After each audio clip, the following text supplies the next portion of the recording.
नमस्कार। वर्तमान परिस्थिति को ध्यान में रखकर आज एक कहानी मैं आपके सामने लेकर आया हूँ। आज के टाइम पर आप देख रहे होंगे, आए दिन मैं तो न्यूज़पेपर में पढ़ता रहता हूँ, सोशल मीडिया से भी पता चलता है कि हर रोज़ कोई ना कोई आदमी, कोई ना कोई युवा, कोई ना कोई पर्सन, कोई ना कोई व्यक्ति कुछ न कुछ कारणों से, कुछ न कुछ दबाव के कारण या तो नकारात्मक विचारों के कारण आत्महत्या कर लेता है। अपने आप का, खुद का जीवन ऐसे ही नष्ट कर देता है। तो इसी को लेकर मैं एक छोटी सी कहानी आपके सामने प्रस्तुत कर रहा हूँ। पसंद आए तो कृपया लाइक कीजिएगा। तो ये कहानी है समीर की।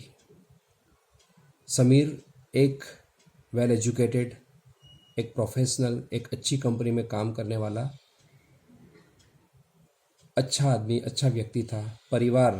उसके परिवार में एक बीवी, खूबसूरत, अच्छी, वो भी एक अच्छी जगह पर काम कर रही थी।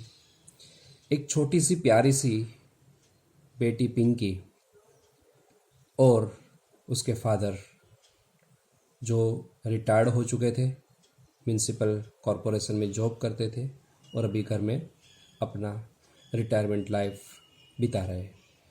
तो प्यारा सा परिवार था, छोटा सा परिवार था।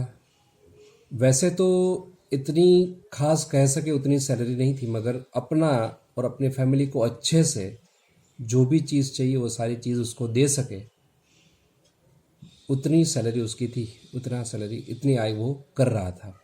एक अच्छा सा घर था, गाड़ी थी और पूरा परिवार था, सब कुछ था उसके पास। एक दिन की बात है, ऑफिस गया, रूटीन अपना जो नित्य कर्म होता है ऑफिस का वो कंप्लीट किया। दोपहर की चाय का टाइम हुआ। जैसे ही चाय पीने बैठे तो अपने सब कलीग्स थे, सभी के साथ, सहकर्मियों के साथ चाय पी रहे थे और अचानक एचआर मैनेजर आया।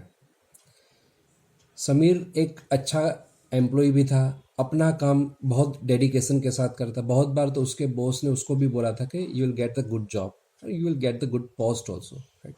आप अपनी लाइफ में कुछ करोगे और शायद ये पोस्ट से कहीं आगे जाकर आप बढ़ोगे। उतना डेडिकेशन के साथ समीर अपना काम करता था।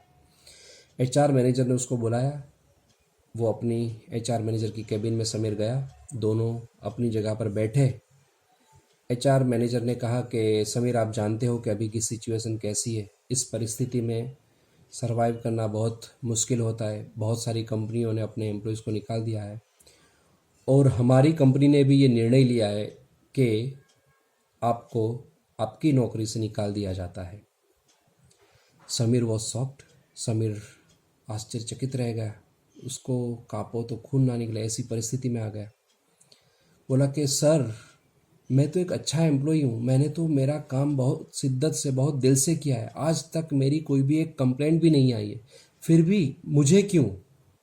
तो बोला सिर्फ आपको नहीं, ऐसे बहुत सारे कर्मचारी हैं जिसको हमारी कंपनी निकाल रही है, क्योंकि कंपनी की कॉस्ट इतनी ज़्यादा बढ़ गई कि अब कंपनी किसी को भी सैलरी दे पाने के लिए हैसियत में नहीं है। तो कल से आप काम पर मत आना। समीर की माइंड के अंदर हजारों प्रश्न है। घर का ईएमआई, गाड़ी का ईएमआई, बेटी का एजुकेशन का खर्चा, ये सब कुछ बहुत सारा। समीर जैसे तैसे करके कैबिन से बाहर निकला, अपना सारा सामान अपनी कैबिन से उठाया, गाड़ी में रखा, गाड़ी चला रहा था। अचानक उसका मोबाइल बजा। सामने से पिंकी, पापा पापा मेरे लिए आप डॉल लेकर आना। और समीर के माइंड में बहुत सारे प्रश्न। डॉल, मैं मेरी बेटी की सारी जो चीज़ें, सारी डिमांड है वो कैसे पूरी करूँगा? बीवी को क्या जवाब दूँ? मेरे घर को कैसे संभालूँ? हजारों, एक जिम्मेदार आदमी होता है, उसकी लाइफ में बहुत सारे प्रश्न होते हैं। तो उसकी भी लाइफ में बहुत सारे प्रश्न थे। तो वो सब, फ़ोन चालू था और अचानक धड़ाम दे आवाज़ आई और समीर का एक्सीडेंट हो गया। उसके बाद फिर से समीर की वाइफ नेहा, उसको एक कॉल आया हॉस्पिटल से कि आप जल्द से जल्द हॉस्पिटल आ जाइए, आपके हस्बैंड का एक्सीडेंट हुआ है। नेहा और उसका सारा परिवार भागते भागते जैसे तैसे करके जल्द से जल्द हॉस्पिटल पे आए। हॉस्पिटल रिसेप्शन में पूछा कि समीर कहाँ पर है। वार्ड में गए। सभी की आंख में बहुत सारे आंसू थे, बहुत रो रहे थे और बहुत सारा क्वेश्चन था कि क्या हुआ होगा, क्या कैसी कैसी कंडीशन है उसकी समीर की। और जैसे ही समीर के रूम में गए, वार्ड में गए, देखा तो समीर सभी को देखकर, उसकी आंखों को देखकर कहने लगा कि अच्छा हुआ मैं बच गया। मैं जो सोच रहा था कि सुसाइड कर लूँ, मर लूँ, मगर ये सब लोग हैं, ये है तो सब कुछ है, ये है परिवार है तो मैं कुछ भी, नौकरी तो आएगी जाएगी, सब कुछ हो जाएगा, मगर परिवार हमेशा हमारा साथ रहेगा। अगर मैं चला जाता तो ये सब लोगों का क्या होता। तो मेरे मित्रों, ये बात ध्यान में रखना कि आप अकेले नहीं हो, आपके साथ पूरा परिवार है। तो कोई भी निर्णय या कोई भी ऐसे नकारात्मक विचार आपके मस्तिष्क में आए तो 10 बार सोचिए कि कुछ न कुछ करने से पहले आप नहीं कि अपने बारे में सोचो, बट सबके बारे में सोचो। सबके बारे में सोचोगे तो हमेशा आपके सामने अच्छे विचार आएंगे।